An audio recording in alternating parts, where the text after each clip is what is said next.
Now then, people, it's Joe, it's All Leeds TV, and it's time for your first episode of what we're calling Lockdown Live. The idea came to me earlier on while I was doing the pots and pans.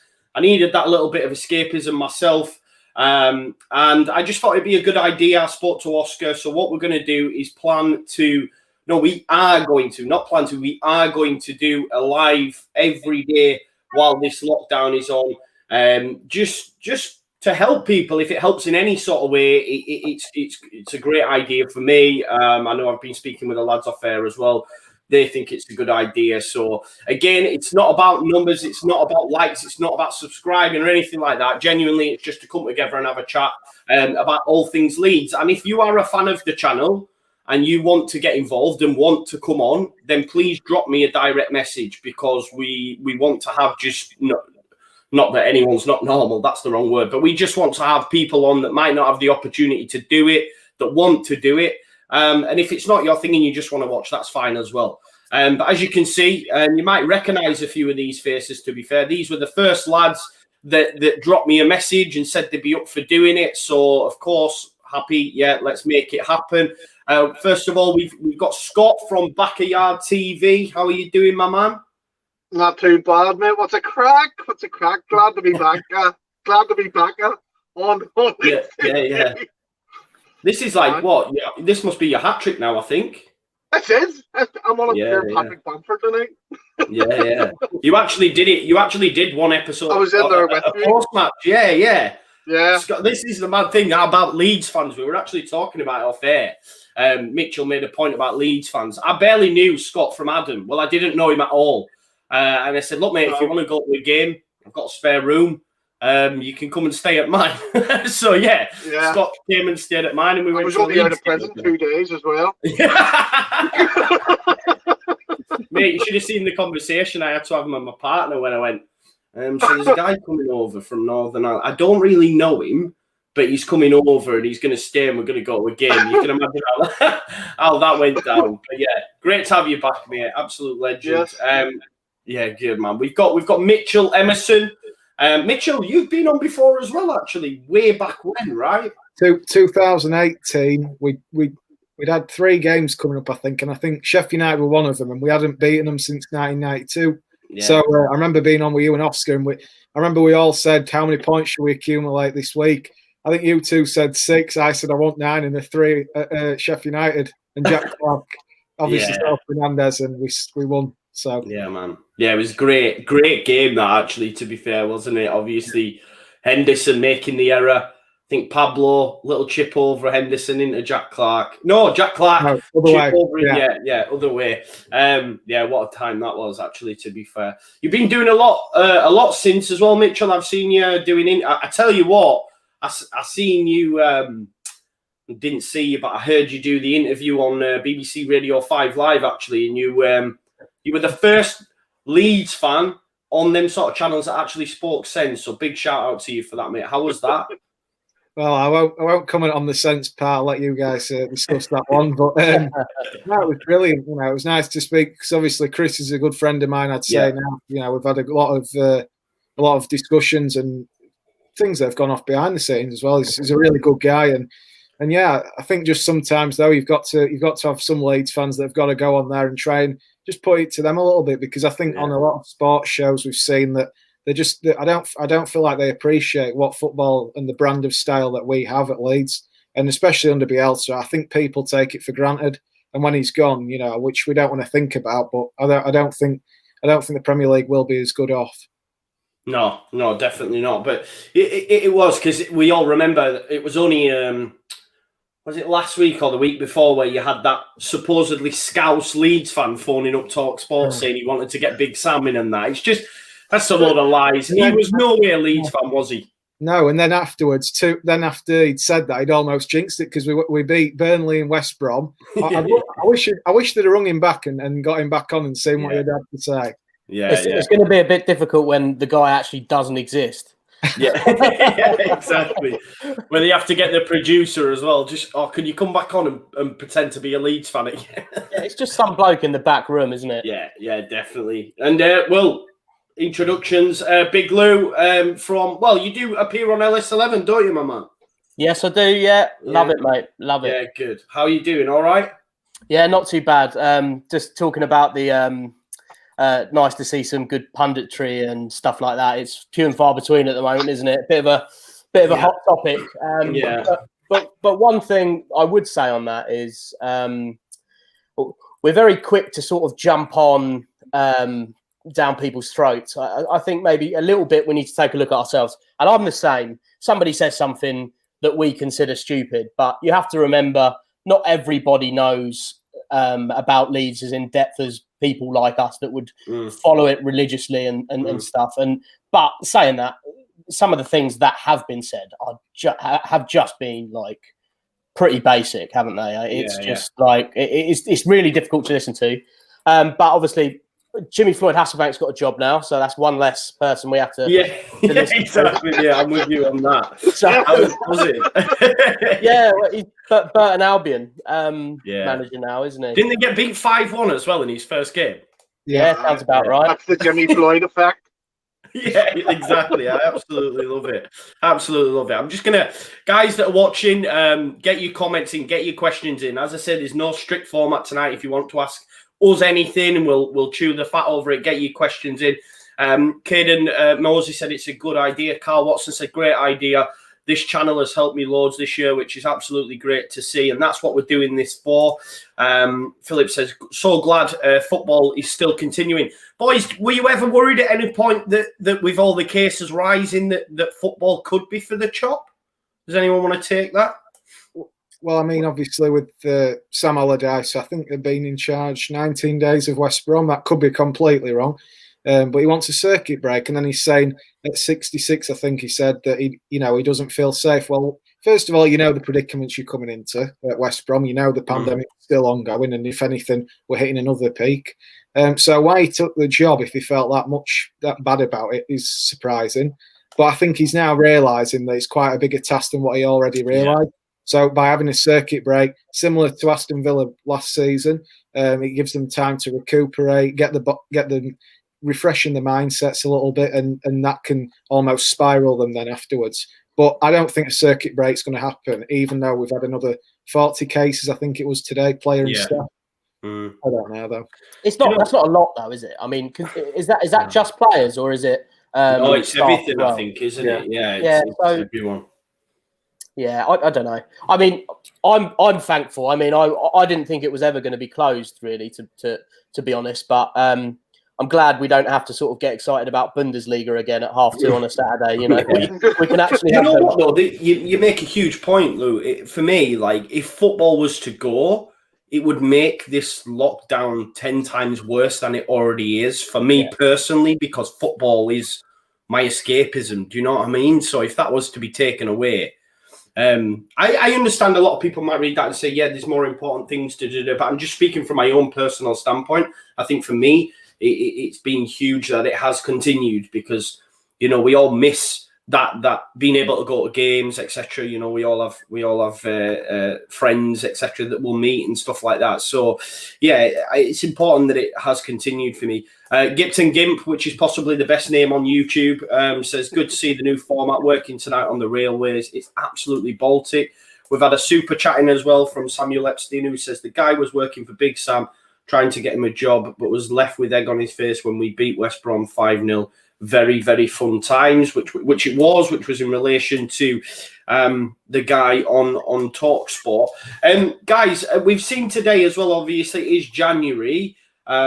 Smithers has said Greenwood and Geldart get a chance in the first team soon. It's come out that Bielsa apparently, Scott, I don't know if you've seen this, has said he's sort of vetoed any sort of loan move for Sam Greenwood and said he wants him to stay.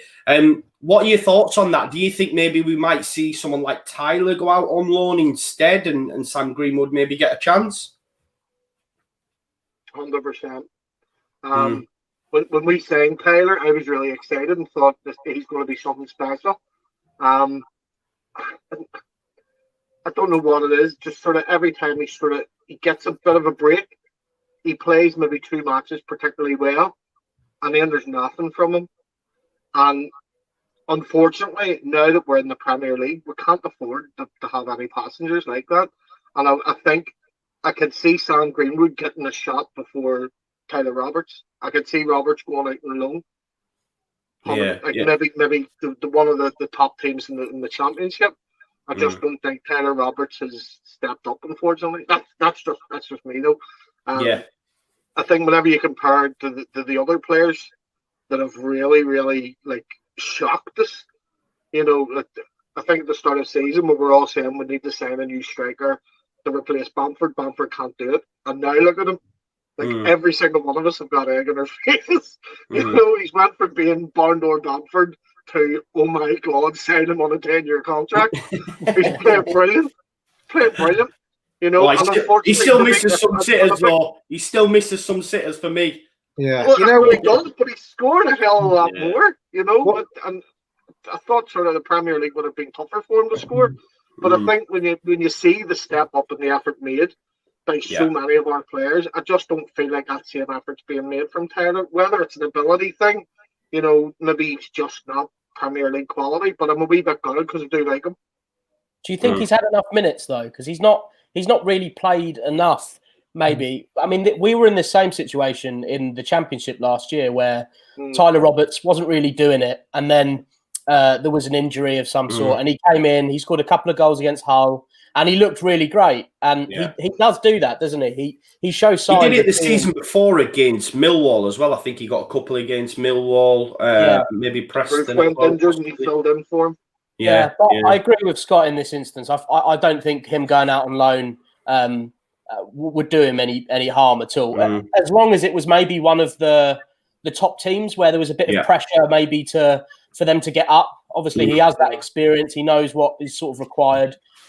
That's if any of the top teams need a player like him, of course. But, I think with what you've got with Bamford is not necessarily is he the best striker. Now, don't get me wrong, 10 goals is fantastic, but he's not the most, you know, Mark Viduka sort of striker, is he? Where, you know, you're going to get abundance of goals. But what is so special about Bamford is that he fits this Bielsa system so well. Now, don't get me wrong, we know how good his work rate is and everything like that. But his intelligence, that's a key factor. Now, you won't see him just standing in that central role. You'll see him grafting out wide. He'll come back on defence. You've seen him on corners last season, especially against Hull City. We could have dropped 2 points comfortably there. But instead, he cleared it off the line. And then by the other time we got to the other side of the pitch, yes, he did go on to miss the sitter, but then Alioski puts it in and we win 2-0. It's just those fine margins sometimes that we've got to look at the bigger picture around. Whereas, you know, we obviously can see sometimes he doesn't put away chances. And even this year, like at the weekend against Tottenham, he did have a head. You know, if you've got any other striker there, natural striker would finish it. But he can knock his work rate and his intelligence in the game for me. No, I agree with you, Mitchell. I think, to be honest, I mean, he's turned all us around. I think for me, if a Leeds fan told me they thought he could do it in the Prem and wanted him to start in front, I think they'd be lying. I genuinely think they would. I think it'd be very hard to find someone at the start of the season that said, yeah, Bamford will do what he's done. I remember after that, you know, the loss against Derby, I was like, nah, I don't want to see him again. And then, but, you know, football's fickle. I'm happy to say, you know, he's proved me wrong, and I'll back him till the cows come home, you know. Anyone that pulls on that white shirt, I'm not into giving them abuse and stuff at the games. I think he's been an absolute revelation, man. He's been absolutely outstanding as Bamford.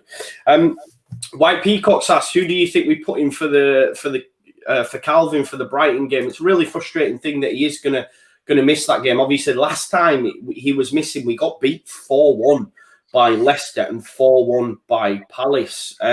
Huge loss. But do you think, Lou, that it is just a case of maybe Pascal moves in there and hopefully Cooper's back? Although I do think Pascal Stroke's a much better centre-back than he is a defensive midfielder. I think that's been pretty obvious. I'd like to see him play defensive midfield purely to give one of the under-23 centre-backs a chance and to see what they're made of.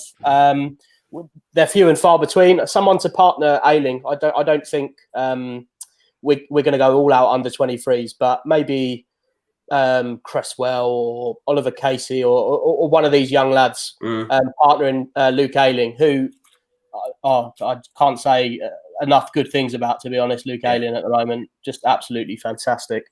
I think for me, he's the best. He's arguably the best defender, but also best centre back at the club. Mitchell, what do you think? Do you think we need to get a new right back and just leave Ayling at centre back? Well, you look at Pontus Jansson. Now, I loved how he actually put on. You can see why he got rid of me. You know, as a bit of a joke, saying you've got Luke Ayling, and I think that was a really nice touch by Pontus, because I thought when we got rid of Jansson, and I probably still do, I felt a little bit aggrieved, because I felt like he was the catalyst into when he came to the club, that he gave us that uproar, and I felt the turning point was against Ipswich Town when we won 1-0 under Gary Monk, and he made a tackle on Brett Pittman. And he went up to the Don Revie stand and almost put his fists up to say, "Come on!" And then all of a sudden the stadium just roared, and it was such a fortress. And I feel like ever since then he really did get the club going.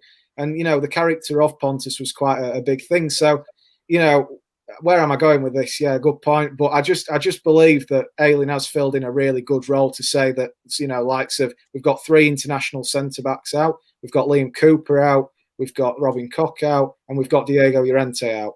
So for Ayling to slot in like he has done, he's not the tallest of players either. I think he's done a tremendous job. And what I really like is how he brings out the ball, how he brings the ball out of defence so high up and creates 4 or 5 options to pass to, where, you know, he's got Rafinha, he's got Klitsch, he's got loads of players to pass to, because he's brought it out that much. And I don't think necessarily do oppositions expect us to come out like that sometimes.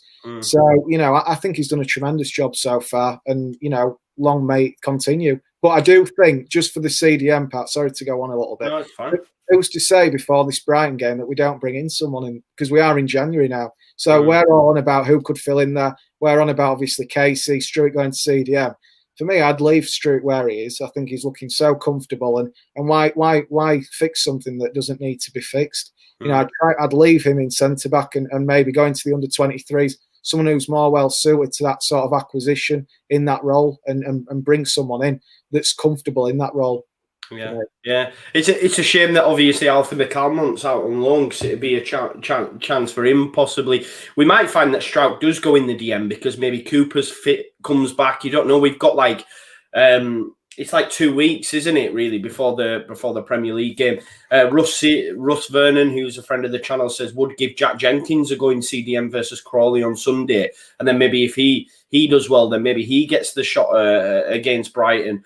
But he is going to be a huge loss. Scott, Mitchell is the same as before. You'll see Click filling in there. See the way Struijk and Ayling have been playing. I would not change that for the love of money.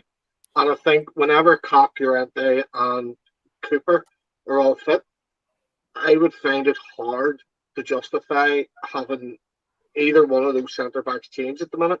Even against Spurs, you know, I thought Struijk and Ayling played exceptionally well to handle that calibre of attack. But I think what we'll see against Brighton is Click will go into that CDM, Shackleton in centre midfield, or Dallas and Shackleton in at right back. You know, we've got plenty of utility players there, and I can't see Bielsa messing too much with the formula, particularly in a league match. I have been really impressed with the partnership, to be fair. I just think maybe in the Premier League to Click play there against Brighton, I'm not sure. But I guess we'll wait and see. Brighton, not one of the better teams in the division. You would hope that we would pick up maximum points, but it's just worth noting that obviously the last time we lost KP, we did concede 8 goals and only scored 2. So let's hope for a better return next time out. Just on January, Lou, obviously Mitchell touched on it there a second ago. Do you think we'll do any sort of business at all? I mean, the noises are that we won't. But then you always see these links all over social media, as in every transfer window. And then you get excited by 1 or 2. But I can't see it happening, to be honest. But everybody talks about us needing an extra striker and things like that. But we have one, but he plays in midfield. Yeah, I would like to see it. But then again, I think everybody would be, behind Greenwood even starting. I don't think he will, to be honest, but Greenwood starting in the FA Cup game. We do these lads, of all the lads, and I know we always hype up our youngsters, Geldhart and Greenwood and a few of the lads, particularly strikers and things like that. they are looking like actual quality that could step up at some point. I think it's more likely we might see Bamford rested and Rodrigo play in that role, and someone else come in at 10. So, yeah, I don't know. Obviously, I'd like to see signings. If Bielsa thinks they would add to our squad, then I'm all for it. But it looks like we'd probably likely just to knuckle down, stay in the division, and then have a little dip in the summer. Yeah, I fully expect that as well. Regular commenter on the show, Luis Vivar, who absolutely detests Gianni Alioski, guys. He comments on every video. Yeah, he's not a fan. He's not a fan. He'll know. Get him on, block him. To be honest, he takes his medicine when he needs to, because when he got the man of the match against West Brom, he did hold his hand up. But he's on about a left back. He's mentioned Danny Rose. I think Danny Rose just would not work. He wouldn't be able to handle the Leeds United tempo. Like Philip Anderson says, he wouldn't be able to get anywhere close to fitness to play in this side. But if you were to say, let's say, for example, that we were to do business, Mitchell, where would be the ideal place for you to sign? Would it be at left back or? Well, funnily enough, I can't believe this, but the person that just commented there, I was just about to say they are looking in the summer at a fullback, left back. I don't know specifically who, but I'm sure Victor will be looking now. But for me, I think, obviously we've still got 3 centre-backs to come in. I obviously mentioned about building on the project. Now, for me, building on the project isn't just keeping what we've got right now. The likes of Liam Cooper, who I think is an absolute sensation of a captain, not just on the pitch, but I think off it as well. I think he's great with the community, and I think that's brilliant, and I'll never knock the lad for that. But there will come a stage where where I've made the opinion of in 3 to 4 years Champions League. Now, I don't mean Champions League with a Liam Cooper that will be 3 or 4 years older than what he already is. I'm talking bringing in fresh prodigy. And I don't believe Liam Cooper's going to make that. I remember you actually, Mitchell, having a few words on Liam Cooper before on our video, actually. I don't think you're a big fan, are you? You know what? First of all, I think he's improved an hell of a lot under Bielsa, and I think he's at his peak now. I don't think he can go. But can you rely on Liam Cooper, who gets injured quite a lot? And it does not come as a surprise when he gets injured. I always plan in my head Liam Cooper's going to get injured every so often, because he can't keep that level of consistency. So for me to rely on him at centre back all the time is too much, and people have just got to understand he's a very injury prone player. Now, the likes of Llorente, I've seen him for about the same guy. Well, we've all seen him for about how long? 45 minutes. Yeah. We haven't really seen what he's made of yet, and for £18 million. I certainly want to be seeing a lot more in these games coming up. So I think there's a lot of pressure on his shoulders for when he comes back. And as for Robin Koch, we've obviously seen he's got a mistake in him quite a few times, but we know he can produce something as well. So I've given you 3 examples of just one position there. So I'm looking at 5 or 6 players really in the summer, and I'm not just talking your average quality players. I'm talking players coming in with a bit of something about him, an extra piece of quality, something like, in Rafinha's position when he was brought in. For me, that's our talisman of the season, and you could see that. I think it's not just an individual game with Bielsa, and it never has been, and it never will be. So, we've got to try and incorporate these players that are going to have to come in at some point to push us on to the next level. And I've mentioned previously the investment. That's so key. That's like having a plant cell and the nucleus of it. We need the nucleus is the investment, and if we can get that in ASAP, well, we're going to be in Honeyland for me. Yeah, I love that. Bang on the money as always, Mitchell. I think someone's mentioned here Rico Henry would be perfect for us. I think that would be someone. I do think we will go for a fullback in the summer. I don't think we'll do much business in January, if we're being totally honest. I'm just having a look.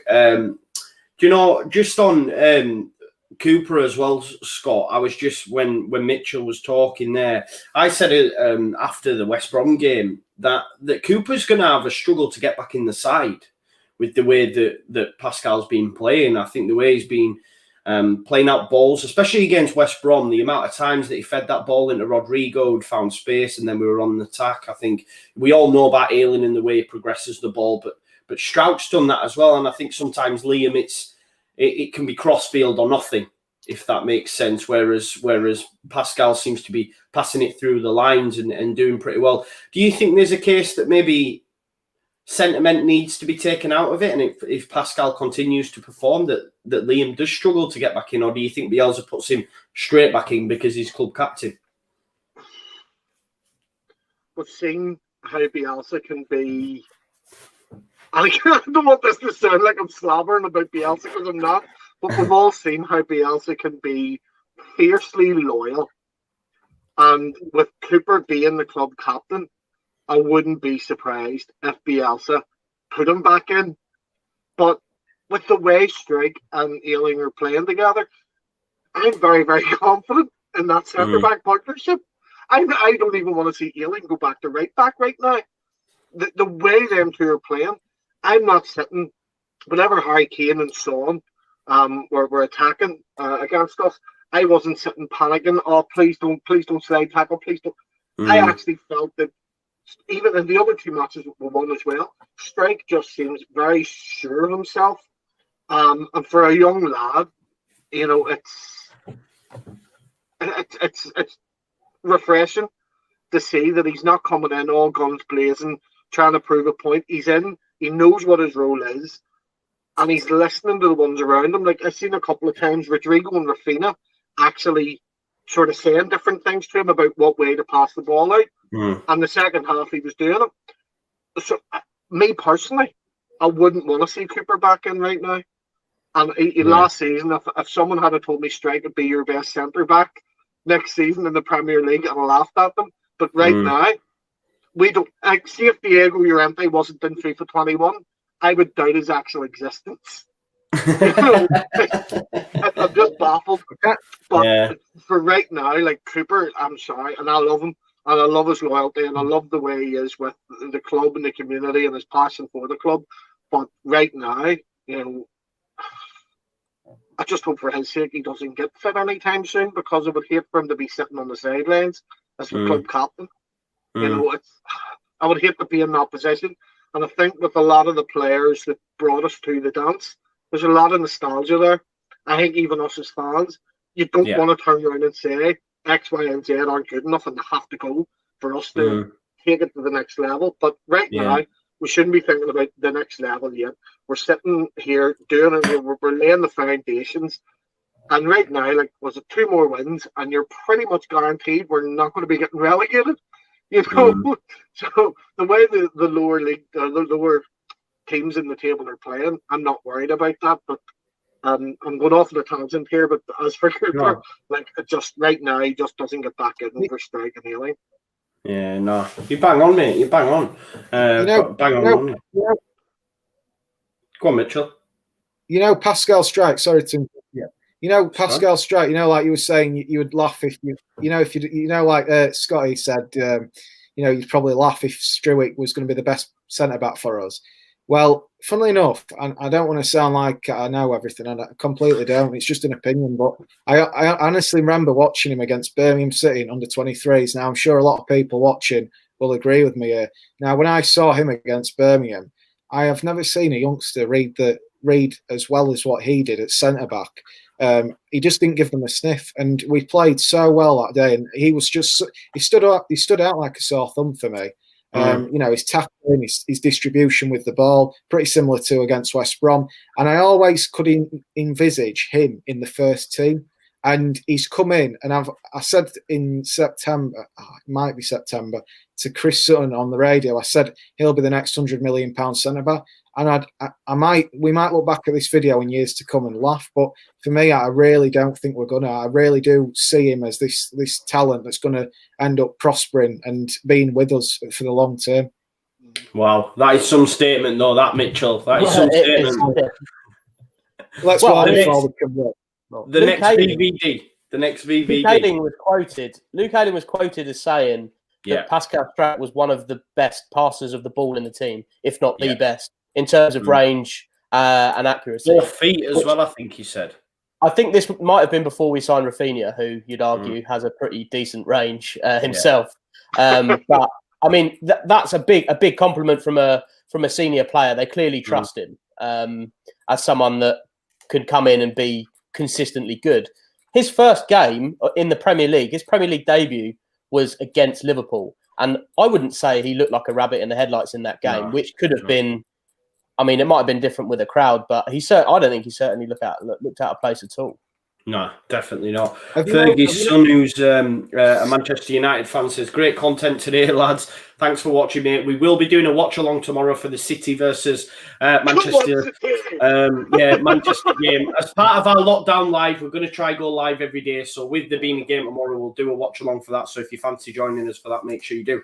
Sean McGonigal, who's a fan of the channel, watches us a lot, says, what's your thoughts about Eddie Nketiah selling... Arsenal selling him, which I've seen for about 10 to 15 million, which I want to get your opinion on this, guys, because I genuinely thought, and I've had this out with Arsenal fans on other podcasts I've done, I was like, Eddie Nketiah is a baller. Eddie Nketiah is going to do bits, his goal record for England, and they were like, nah, he's no good, you know, and I'm quite surprised to see the fact they could be willing to offload him for 10 to 15 million. What are your thoughts on that, Lou? Well, I actually spoke to my old man about this the other day, and I said, I'd love to see him come back. My dad messaged back saying prima donna. So, which I guess, you know, he's right in a way. He was sulking, not getting in the side. When he did, he scored goals, to be fair, and contributed. Yeah. But he's still a young lad. If for instance, if we did sign him in this window, I don't think anybody could be disheartened by that at all. I think he's a brilliant player. He's clearly not going to get a run of games, although he did at the start of the season for Arsenal, didn't he? Yeah. And we sort of felt a little bit jealous and that we were missing out a little bit. But yeah, he's a good player. He's you know, I liked what he contributed to us. He scored a couple of really important goals in games where we needed goals. He scored against Brentford early on in the season. He scored that weird loopy header against Preston when we were 1-0 down. That Barnsley as well, I think, wasn't it? Barnsley. Yeah. You remember that goal against Preston? It was like, when you look back at it, it was like a ridiculously good header and like it looped it over the keeper. That was important, and we played terrible in that game as well. Yeah, he's a good, hungry player, and more importantly, in the difference you'd say in comparison to Bamford is he's actually a goal scorer. Bamford, you wouldn't say is a goal scorer, but he obviously gives you more across the pitch. So yeah, I like Eddie. Yeah, but are you surprised, Mitchell, to see Arsenal wanting to offload? Yeah. Well, no, not necessarily, because Arsenal's a mess as a club. I don't feel like they've got the right manager in there. I think he's quite naive. A similar situation to us with Paul Eckenbottom. I feel like it's a bit too early for him yet. I think a club like Arsenal, it's similar to Leeds in terms of it being it's an institution. You know, I know only a couple of years ago, or I say a couple, maybe a few years ago, they were invincible, and you know they've had a downward spiral. But just on Eddie Nketiah, I feel, you know, we've just almost said it, you know, in black and white straight away there.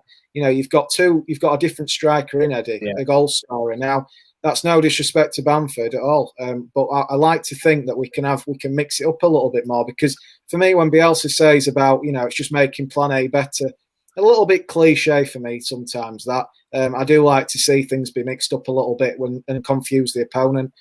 So if we could actually pay, you know, 15 million, he's well worth that sort of money, and I think he's worth that for those goals alone that he got us up with.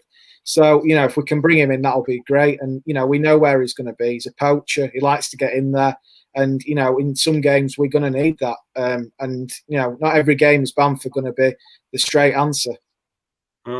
Scott, would you? I mean, I don't see it happening just due to the fact that he's not suited to our system, as it were. And I know, like Mitchell said, he prefers to switch that up, but I just think I can't see it happening. What about you, Scott? Do you see it happening, or would you want us to go shell out 15 million for him? No, not for Eddie. I'm not that he's not worth it, because I think he is. I think Arsenal are a bit foolish selling him. For me, that's a bit of a lack of vision for their future. You know, Ian Wright is a big fan of him for a reason, you know, and we've seen a very, very small bit of what he's capable of.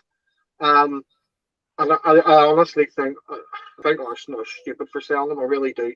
And this could sound really weird, but I think Arsenal would be better selling Aubameyang. They'd get more money, and they'd be able to invest in a few more players. Yeah, well, he's not doing it, is he? He's not doing it at the moment.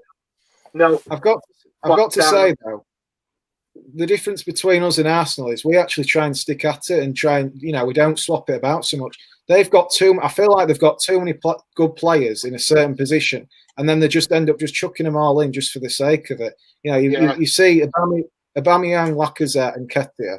I see Aubameyang playing out wide, and you pay all that money. It's similar with Chelsea and Werner. You pay all that money for a striker, and then you put him out wide. What is the logic? Now, well, we obviously know with Chelsea, the Frank Lampard's in charge, so, you know, there's no surprise there.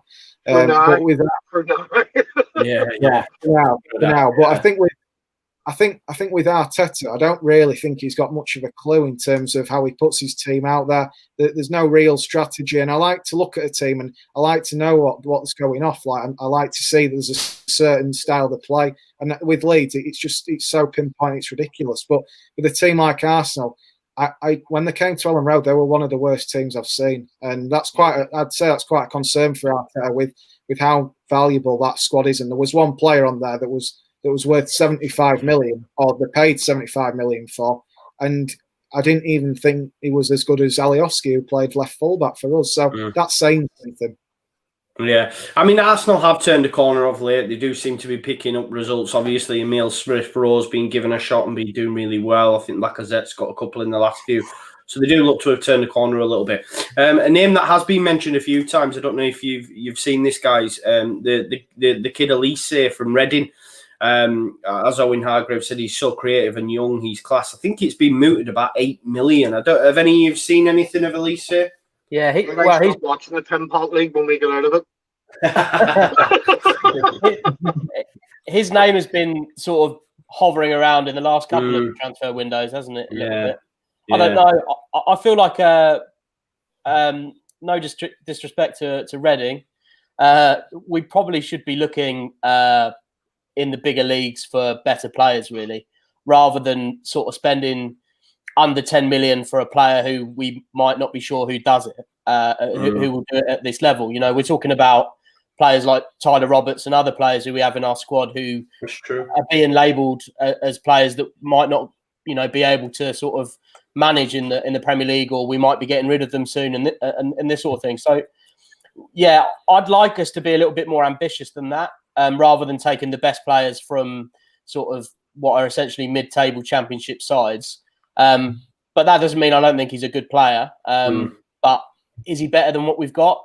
Is he gonna add something special? We're talking about, you know, we were talking about Arsenal there, who are essentially a team with a manager who's learning and a guy who doesn't know who his best team is. We know what our best team is. They've played together for you know, a few seasons, which is why, although we can't get any consistency, we are winning games doing what we do.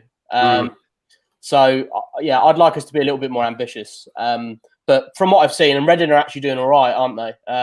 Yeah, they are, yeah. From what I've seen, he is pretty good. But, you know, where does he slot in? Yeah. No, we'll have to wait and see. There's a fan in me that think, like, my head's telling me we ain't going to do anything, but there's that fan in me that's thinking, oh, please, just maybe one or two. It'd be nice just to see some new bodies in the door. It'll be interesting to see how January is on the whole, because let's be honest, in the summer, not a lot of business was done throughout Europe. There's only really Chelsea who spent big, and we all know how that's going for him. Let's talk about him anyway. Let's talk about him for a little bit. I always like to get him in. Yeah, why not? Especially when things are going tits up for him. Yeah, no, it's all right, mate. Don't worry about it. We all seen Rory Jennings' tweet as well, Chelsea Rory, saying he got it with both barrels, though, from Leeds fans. So has he tweeted since then? I don't think he has he? No, he's kept pretty stum, to be fair. But to be fair to him, when he is quite positive about Leeds when they have played well. But I think it's more, I think what's happened, guys, is a lot of people realise now that in order for them to get a lot, all you have to do is mention Leeds. You know, that's why the major media outlets do it and stuff, because it just drives attention from people that hate Leeds, because we're hated, and also the vitriol, like Leeds fans standing up for what they think is right. But on Chelsea and Frank Lampard, Mitchell, does Lampard see the end of the season? No, not the way he's going at the minute. Certainly not. I think what the worry for Frank is that, you know, if we completely just for a minute just forget about his playing career and how good of a player he was, because I'm not going to disrespect that part of him, but we compare his time at Derby with Gary Rowett. Now, I think he finished on one less point than Gary Rowett did. Obviously got them to the playoff final. But if we were to just go off that season alone, does that really give him the regard to go and manage Chelsea Football Club? Like, when you think about it, because he spent, let's just remind ourselves as well, he spent quite a lot of money at Derby. It was the season where I felt it was, you know, go big or go home for Derby. They did spend quite heavily, I felt, a lot more than what I thought they would. You know, and some of the players, especially like Joseph Soon, he didn't get the best out of it all. And you know, it's quite a concern that for me, if I was looking at him as a manager, because it shows that he can't do it with other players. Now, he's brought in Havertz, Werner, and some other players. Now, he's brought in Havertz, 93 million, and leaves him on the bench. Now, okay, yes, he might not be in the greatest of form, but why spend that 93 million on him if you know this were a possibility? Or look at the other side of it, you're going to have to keep playing him to get used to the league. Now, they've brought in 2 German players from the Bundesliga who are apparently superstars. I've got to say I've seen more use out of Paul Richubka for Leeds, to be quite honest with you. So, you know,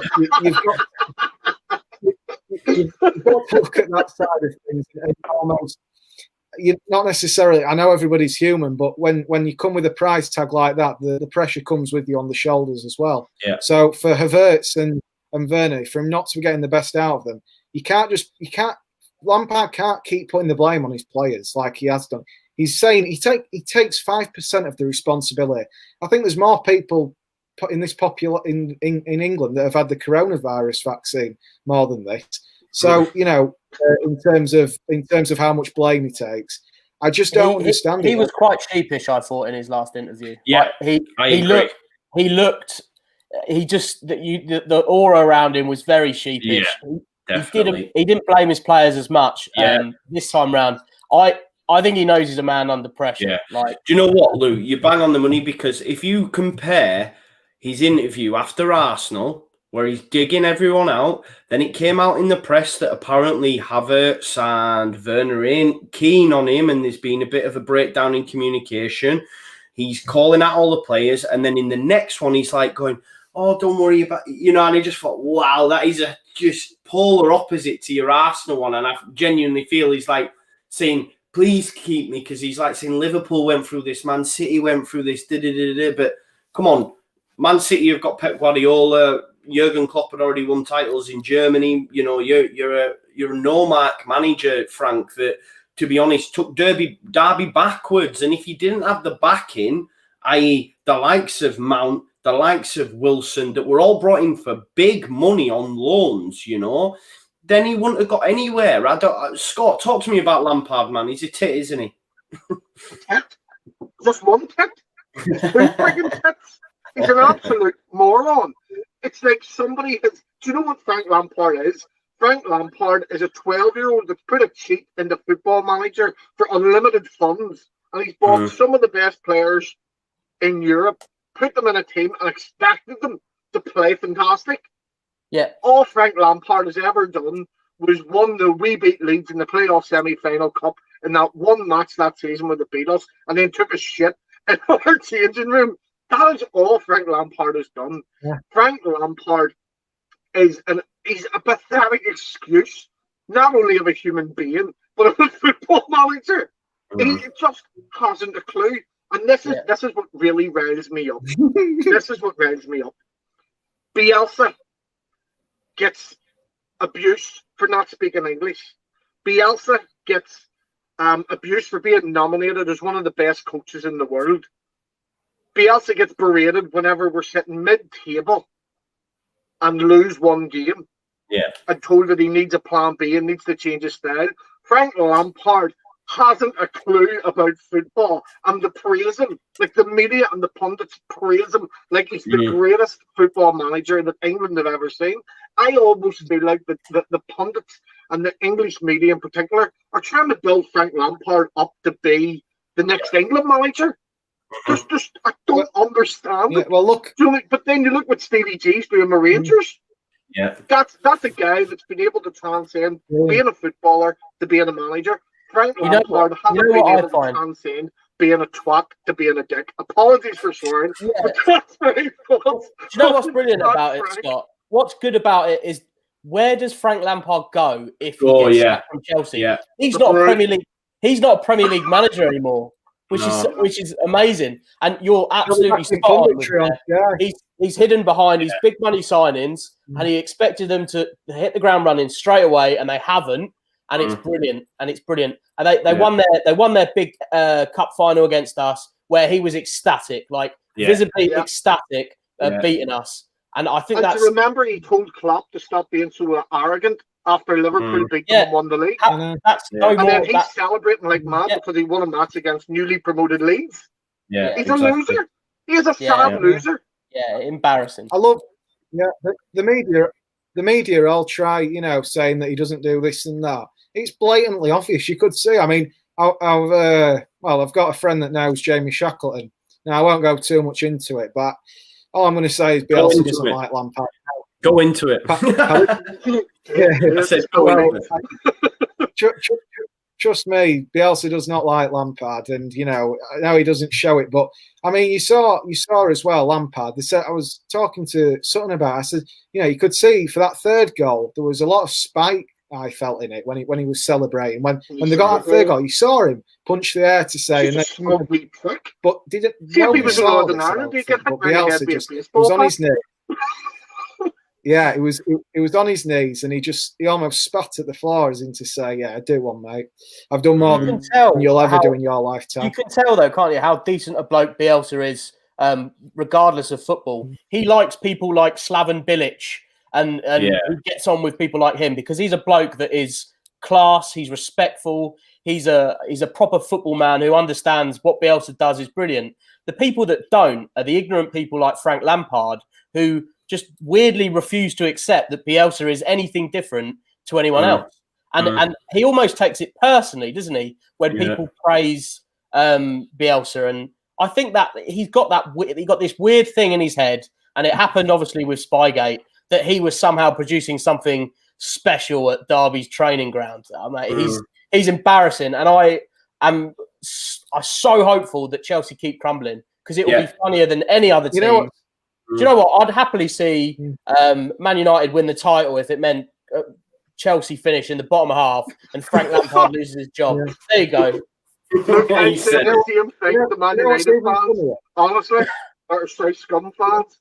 But the scum fans have actually been so nice to me lately. Like, they even said Pascal Strike reminded them of a young Virgil van Dijk. Now, they must have been drunk, but I can see what they mean. But 100%. Well, Mitchell thinks he's going for 100 million, so Mitchell will agree. Yeah, I would rather see Ollie drive the bus into the Premier League title so that Frank Lampard can drive his bus off a fucking cliff. What's so funny about all this, though, is, guys, especially with all that Spygate stuff. Now, the way that Frank Lampard went on about it, he could literally, he's basically said, you can all agree with me on this, is that he saw it happen, didn't he? Yeah. Well, basically, he didn't even have a clue. Like, he saw he knew that the police had turned up. He didn't even have a clue, because I think a Derby County player had gone out on loan to Bradford City. Now, I can't remember which one it was. It might have been Jacob Butterfield. I can't quite remember. I wouldn't like to confirm. But he said he was doing an interview with for Bradford City, and he said none of us even had a clue what was going off. We just got told to move away from this from where they actually were at the time. So I know when it happened, Mitchell, we got sent a message on All Leeds TV by someone that had said it was Bielsa. Now, this was before it had all come out.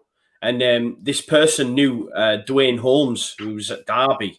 And he'd said, look, Bielsa actually phoned Lampard and told him and said, look, it was me. It was on behalf of me. And I think maybe that's why there's the disdain there. Because all these we're thinking, shall we tweet this out? But you know that if you tweet it out and it's wrong, you're getting absolutely hammered. Do you know what I mean? You're getting absolutely hammered. Yeah. But I think in that case, I wish now we'd have tweeted it out, of course, in hindsight. But I think with Bielsa, he's probably took it personal because they've had the conversation on the phone, obviously. We're not privy to what was said, but he said, you know, look, it was me. But I think it's the way Lampard then took it into the press and built it up to something that it wasn't, talking about secateurs and bolt cutters and all these lies that were lies. And I think that's why there's that little bit of disdain there. But I even think, like, when you're talking about Lampard, after we beat West Brom, Sam Allardyce went over and shook Bielsa's hand, and he shook his hand, and then he just directed his conversation to Sammy Lee. And I read into that. I mean, I know, I think England, and I looked at that and I thought, all Big Sam did was sit in his chair and not move. And Sammy Lee was on the touchline, doing it all, giving it all. And I think Bielsa probably had more respect for Sammy Lee in that situation and thought, you coming here, you've been fucking sat on your chair doing note. Do you know what I mean? And that's me reading into it, but that's what I think the kind of guy he would be. Do you know what I mean? Good interpretation, that, Joe. Yeah, completely agree. Yeah. I like that. It did seem strange, didn't it? And Sammy Lee did seem like he wanted to listen as well. Yeah. It wasn't like this looks weird. He's ignored Big Sam and he wants to speak to me. He knows who Sammy Lee is, I imagine, and he knows. Because the time in England as well, I think England beat his Argentinian side. He was on the coaching staff, I think, Sammy Lee at the time. Oh, really? That's interesting. Yeah. Yeah, I think anyway. I might be wrong. I think probably knows what he had for breakfast that day. Yeah, exactly. He probably said, I remember you. Yeah, you know what I mean. You know what he's like. We've had another super chat in. Paul Wilson, who I believe is your good friend Mitchell, I believe. Paul, right? Part of us at LUFC News, Yeah, Paul's going to be with us on Thursday as well, guys. He's got in touch and wants to get involved. Just to let you know, so we're going to go live every evening. If you want to get involved, I've had a few messages on Twitter while we've been live. Just drop me a DM. We'll have some people you'll know. If you're just fans of the channel and you want to get involved and you just want to come on and have a chat, we'll do that as well. So please do that. But Paul Wilson said he wanted to shout out for Sharon Gangington, is that how I pronounce it? Yeah, on her 92nd birthday. She's a lifelong Leeds fan, and he sent the super chat so that I didn't miss Paul's message. So thank you for that, Samuel. Samuel's always donating. You don't have to, but he chooses to do it because he's a top guy. Let's get some more questions in. Let's have a look. 1 second. Who's if we are to sign anyone in this window that we've maybe already tried to do in the last window, is there anyone that you would love to see come to Leeds now in January? I think Rodrigo De Paul, but I don't think it's going to happen now. I think Juventus and Inter Milan are apparently sniffing around him as well, and I think that ship sailed. I think Udinese have come out and said he won't be going in January anyway. It'll be the summer. And when Leeds United are competing with the likes of Juventus and Inter Milan, there's only one winner for me, unfortunately. And I think I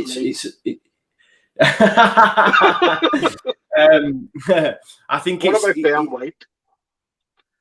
It won't happen now. I don't see it in January, mate. There's too much pride involved now. His value's probably dropped by 30 million already. True, yeah. Which is quite funny, isn't it? It is. They're going to end up with egg on the face with that. You know what, though? I don't understand it, mate, because he's played in right back, left back, CDM. I feel like that's another one. You know, we're on about with the striker situation at Arsenal. They're overcapacitated with centre backs. You know, they're playing Ben White and CM. He's their best centre back. I think he's better than Dunk. And I think if we were to bring, you know, I just don't think Brighton like the fact that it works so well for him at Leeds and the passion that Leeds fans have for him. You know, we all love him and we all want him back. But Brighton just can't seem to get their heads around. I feel like they'd be that. He had him on the bench last week. Yeah. Bielsa never benched him. Ben White played every single match for us. at the centre back or a CDM. Do you Potter boys sort of want to? do you want to win this game against Brighton a little bit more than you would normally, just purely because of how they were about Ben White? I do. No, not we're in really. direct competition, remember? You know what, though? It's literally just Brighton. For me, they're small time. They're like Brian Clough said, it's Brighton. Like when, you saw in the 1970s when he said, it's Leeds. Even though he hated Leeds, I feel like it was a hate that he hated us because he knew we were that good. Now, don't get me wrong, I know he said you can chuck all your medals away. You cheated them and everything. I don't think he meant that. I think I was just sour grapes because he knew how well Leeds had actually won it at that point. But just going back to it, I just think, wait, do I really want to beat Brighton any more than what I already did? Not really. I don't really see them as much competition, but I do want to beat them, and I want 3 points just as much as against Manchester United, because these are the teams this season where we've got to look in terms of categorising everything, that these are a team we've got to take 3 off for me. Both. Definitely. I don't actually think they're that bad aside. They play some quite nice stuff. I mean, they're not setting the world alight, but they've got some good players and they do play some nice stuff. Yeah. It should be a good game, really. Yeah, I agree, mate.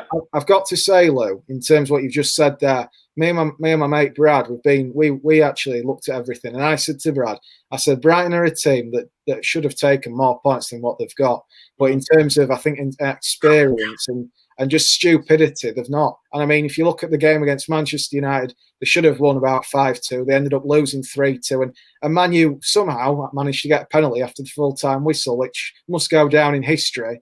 Yeah. I think more penalty in every match. They've had more penalties than Jurgen Klopp's been at Liverpool in 5.5 years. Brighton have not been hammered by anyone, have they? No. Not that I can remember. They tried to play the right way, and they tried to play some good football. Now, I watched them against Aston Villa, and they took all 3 points, and I thought they were the best team. I thought they showed character. They tried to, play attacking football. They had some pace about them. They had that bit of quality that some teams don't tend to show, like, the likes of West Brom and stuff. Now, don't get me wrong, they've obviously had a couple of years in the Premier League, but they're certainly not the worst side that I've seen this season by far. I think for me, the one thing they're lacking is a goal scorer.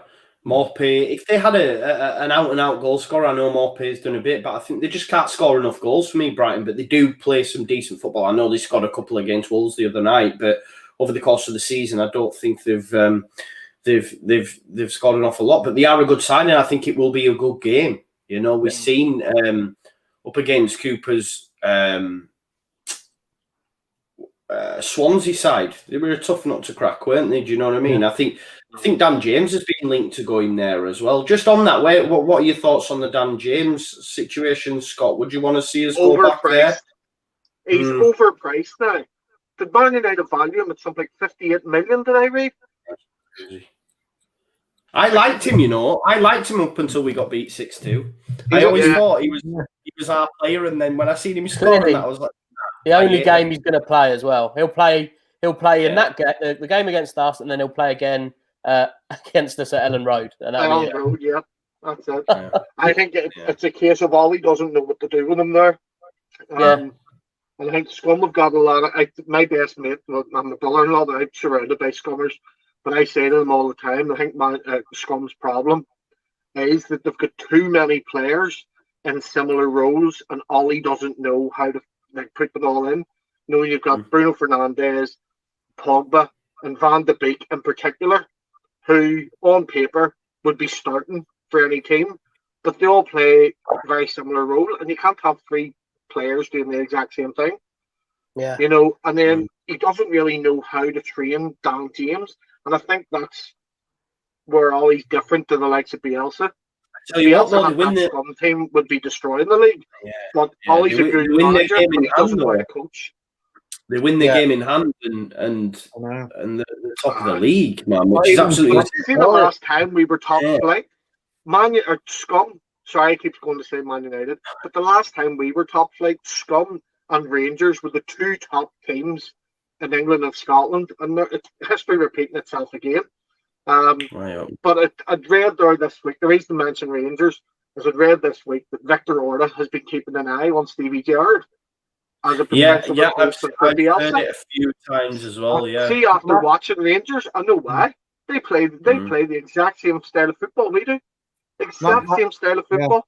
my grandpa's a big Rangers fan, so in terms of watching Rangers, there's not a game I don't miss with Rangers. So, they've got some really, they've like, again, Stevie G, top man, top manager. I think he'll go on to manage Liverpool. But is it too big of a punt? As soon as Klopp's gone, and if we've got him, he's going to be gone. It's almost like we can't lock the door. We can't just lock it and turn key. We've almost just got to leave it open for Liverpool just to walk in and say, we've got the man, let's go.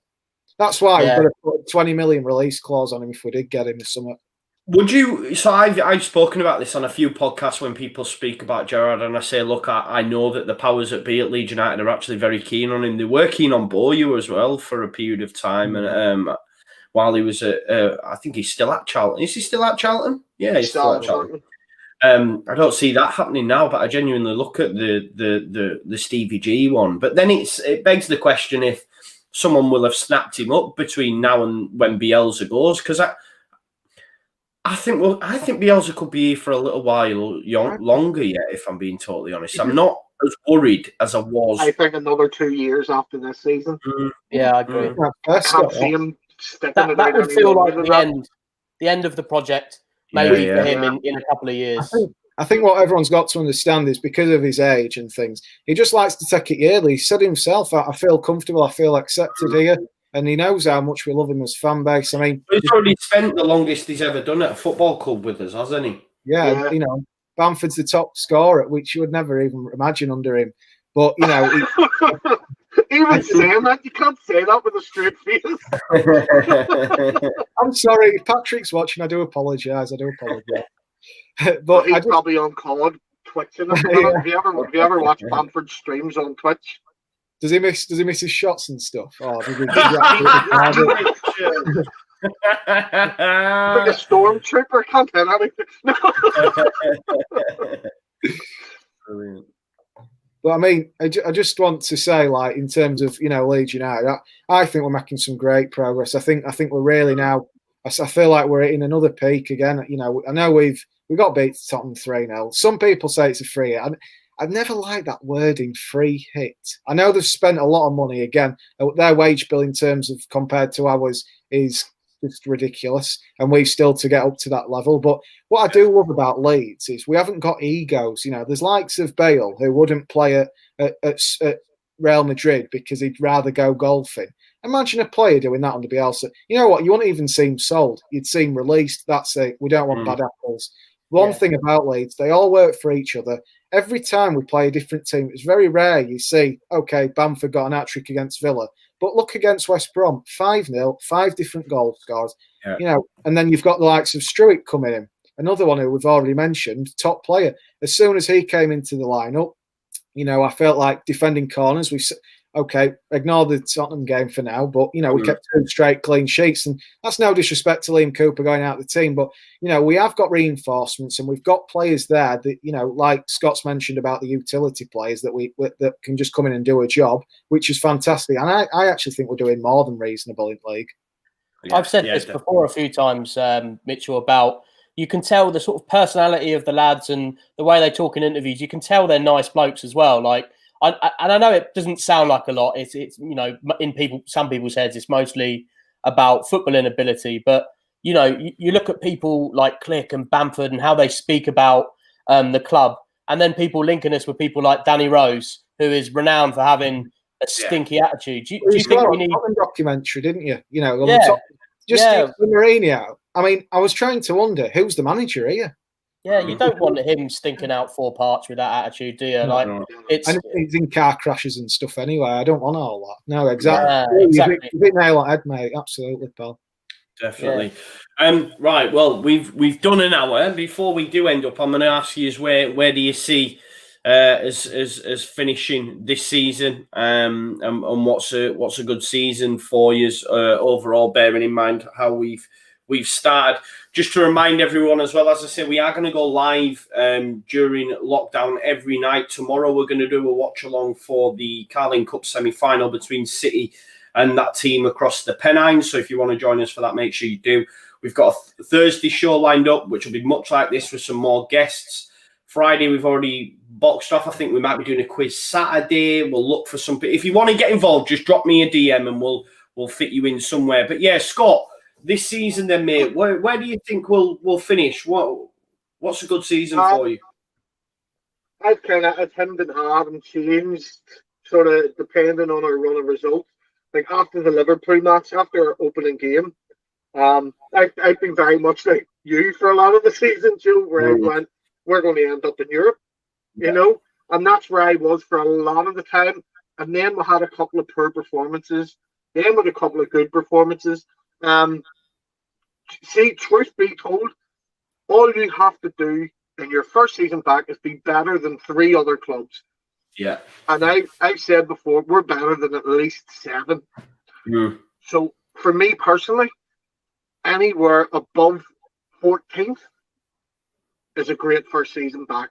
First season back in 16 years, anything above 14th would be brilliant. But I do think we're sitting, 11th at the minute, 12th? Yeah, 11th, yeah. I can see us finishing around 11th. Nice. I really do. And I think for our first season back, that is fantastic. For the amount of money that we've spent in the transfer market, you know, using what is essentially still a championship side. I'm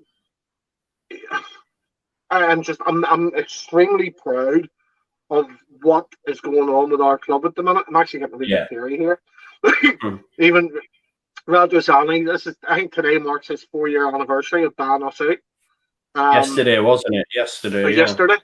And like, see that man has changed this club. He really has.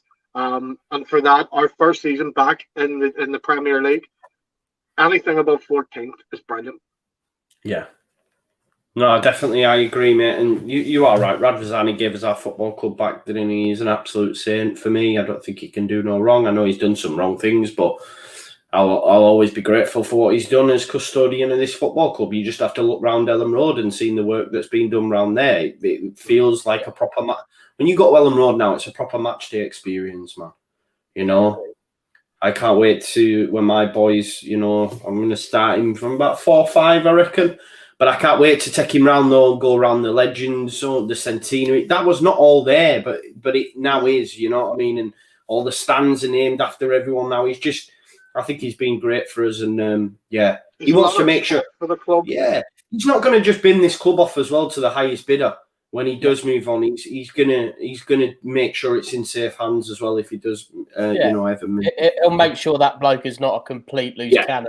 Yeah, exactly. Much like how we recruit players, really. Yeah, I guess. Yeah, definitely. Yeah, I agreed with what Scott said. Yeah, anything above 14th is incredible, really. But I actually think once we maybe get to sort of 30, 32, 33 points, where you look that we're probably not going to be, you know, anywhere near relegation, we might free up a little bit, and it could be possible that in that sort of horrible I don't know if anyone's seen the fixtures for April, look absolutely horrendous. Yeah. It wouldn't surprise me to see us win one of the games against the Big Six. To be honest. Yeah. That's what I'd like to see, personally. I think survival is going to happen. And I think in terms of progress, it would be great before the season's out to beat a big side with big players. Like I'd say, I wouldn't consider Arsenal one of them this season. It would be nice to beat Man City, you know, Scum or Liverpool. Yeah. And we gave Liverpool a good game in the first game. You know, it's not completely unlikely, is it? No, definitely not. What about you, Mitchell? Villa put 7 past them. There's no reason we can't. True.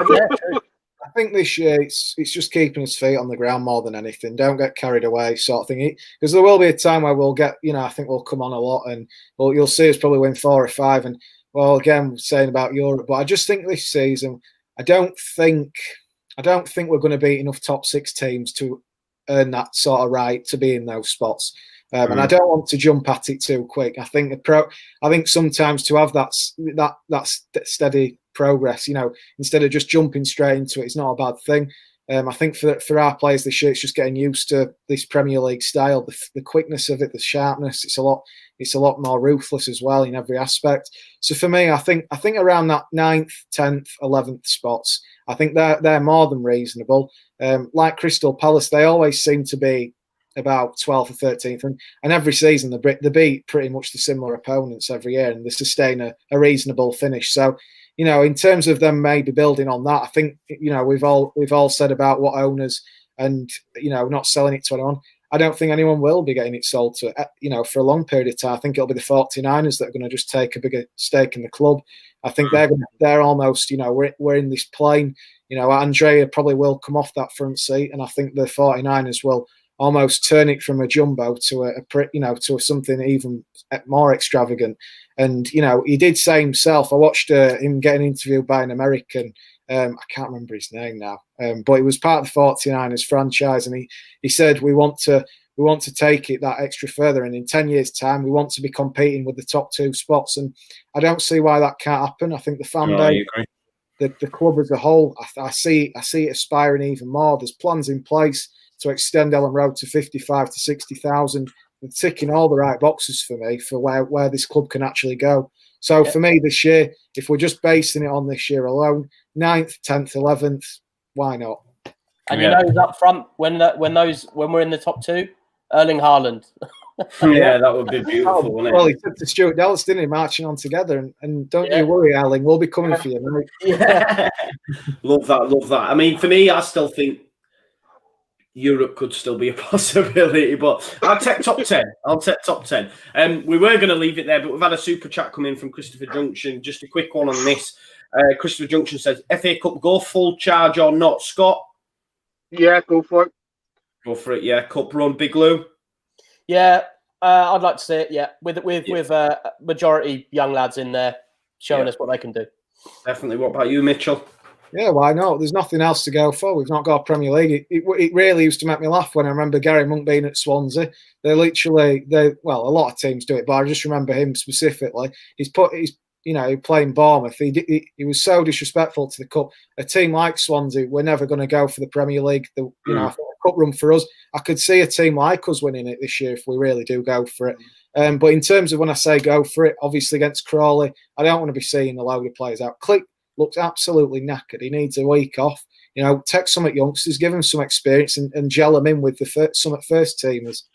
Definitely Jenkins, Huggins, Greenwood, Geldart, Drama. Let's get them all in there. A bit of Pablo Hernandez, get him in there. Tyler Roberts, maybe. Let's get them all in there. Let's beat Crawley, and then let's see where we're at.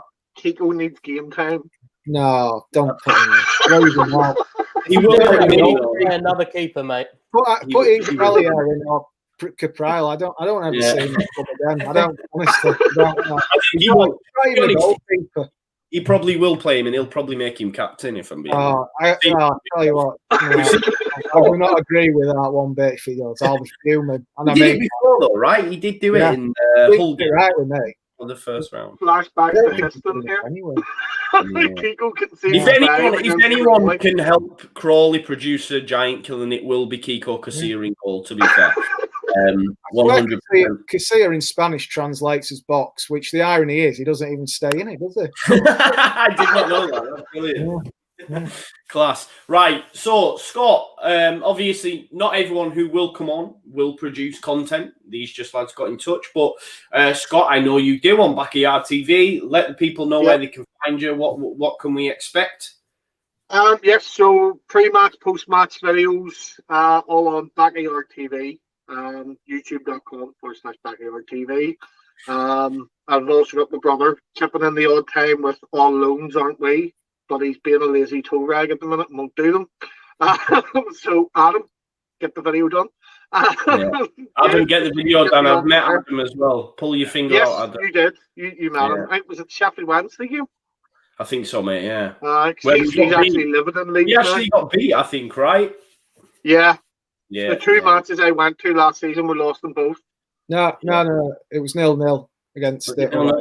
Yeah. No. It was at home, I remember. It was home, the Sheffield Wednesday scored in like the 91st minute or something. That were Ellen Road, that were Ellen Road. New got both. New came off the bench, didn't he, Gary Monk? The builder, I like to call him. Yeah. Because I remember, right, that was one of the worst things for me because where I park, I could still hear the Sheffield Wednesday fans saying Leeds, Leeds are falling, and it was horrible. It was absolutely horrible. But yeah, make sure you check out Scott at Backyard TV. What about yourself, Mitchell? What are you up to these days? Yeah, well, I've been very busy lately. I've not managed to get much out at all, probably since the Everton game, Chelsea game, something like that. But usually we've got, there's another writer on board as well. LUFCnews.co.uk on Facebook. There's the website as well. So there's merchandise there to check out. Instagram page. Twitter's not as big at the minute, but I'm sure in time it will. So yeah, go check out the articles post-match. I'm hoping to get more stuff like this done, but obviously with other commitments, it's been an extremely difficult time. Cool, man. We'll have you back, Mitchell. Don't worry about that, mate. Thanks for coming on, as always. And Lou, what about yourself? Well, LS11, obviously got a brilliant podcast on the go, which was released today. Darren, Ryan, and Ben were all in good form this morning, even though they recorded it early doors. Ben Parker was a little bit grumpy. Yeah, that's brilliant. Myself, Alfie, Aaron, George, we're all streaming again on Thursday. So if you tune in, we'll probably right? 6 what's p.m. that? 6 Yeah. p.m. Isn't it? Yeah, about 6. And we'll probably be talking all things Crawley and covering a few bases that we've covered probably on here today as well. Yeah, so give us a like, Instagram, Facebook, Twitter, YouTube, you name it. And yeah, get involved. Yeah, make sure you check them out. You all know about LX11. You all know about Backyard TV. And if you don't know about Mitchell yet, you will do. Go check him out. Honestly, we've had him on before. He's a top guy as well. So thank you, everyone, for coming on. That was Lockdown Live, episode 1. Don't go on, Scott. You look like you want to say something. Smash the like. Smash the like button. I'm trying not to do it because I don't want it to make it about that. Like, yeah, on your way out, please smash a like on the video. And if you haven't already, it is free. Press subscribe. But no, we will be back every night doing something like this to keep us all busy and together during lockdown. If anyone wants to get involved, please get in touch. Any ideas? Someone mentioned a quiz. We're going to look at doing that. So yeah, keep it locked to ALLLEEDSTV. Make sure you check these guys out. And yeah, I'm going to do the awkward bit now.